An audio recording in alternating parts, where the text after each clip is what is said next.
Seeing as I'm motors rich and I'm part of Future Classics, I'm always on a never-ending quest to buy cars, give them a little drive, see whether they are a potential future classic. And here I've got myself a nice little Saab 9.3. It's a 2003 model and it's the Aero, so that's the turbo, 210 brake horsepower.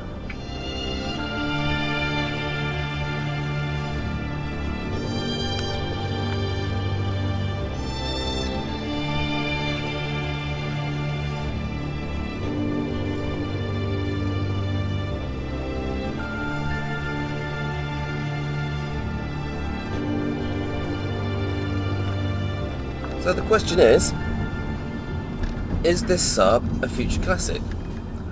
Well, there's a bit of a problem, because it may be a Saab, but not as we know it.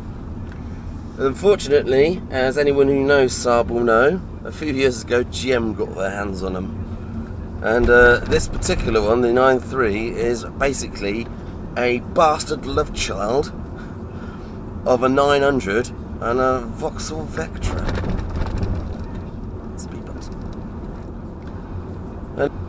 And as you can imagine, that hasn't done anything great for the reputation that Saab had for their great build quality.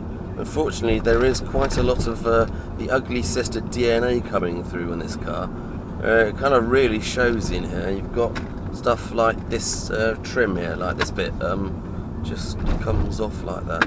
You can put it back in, it's alright, but there it goes back now, but it's just really cheap and nasty. The plastics around here, scratchy, not particularly, that soft touch feel.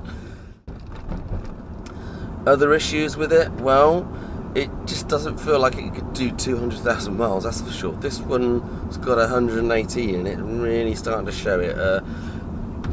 Clumpy suspension, let's see if we can, yeah, there you go, clumpy, noisy suspension. What else? Yeah, the gearbox, it gets rather graunchy, particularly when it's cold. Apparently you do need to change the oil in them after a few thousand miles. Even though it's supposed to be sealed for life, they do suggest you do change the oil. Something to look out for if you're buying one second hand. And I've got to say, it really does pain me to say all these bad things about the Saab, because underneath all that dodgy Vectra DNA, there is still plenty of Saab DNA. It's a really lovely car to drive in many ways, if you can ignore that clumpy rear suspension. It's very refined, it's great cruising on the motorway, surprisingly economical. I can get about 38 miles to the gallon at a 70, 72, 73 maybe miles an hour. It's very fast. It's a consummate Grand Tourer.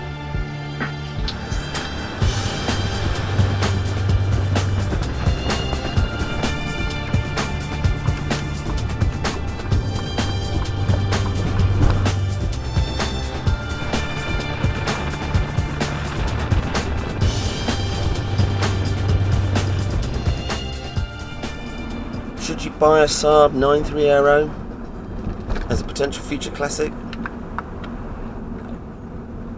No. Would I buy a Saab 9.3 Aero as a potential future classic? Yes, I would. Confused? So am I. Problem is, this car has got quite a lot of problems, as I have just catalogued. But underneath that all, there is still a Saab there somewhere lurking, wanting to come out. I think it's just that Saab appeal, even though it's been watered down a bit with the GM thing. It is still there. A lot of people look at Saabs and go, nice. And it is a nice car. I can imagine myself being an architect with the roll-up jumper.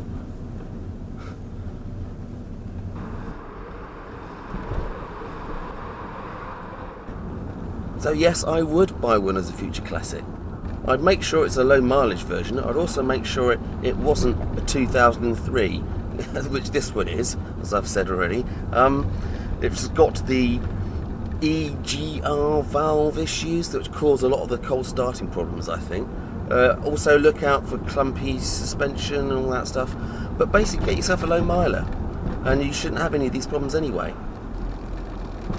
And if you do that, and your research and make sure you get a good one, then there's no reason why you shouldn't have many years of very enjoyable motoring in a fast, refined car that is also a Saab. So there you go. That's my advice.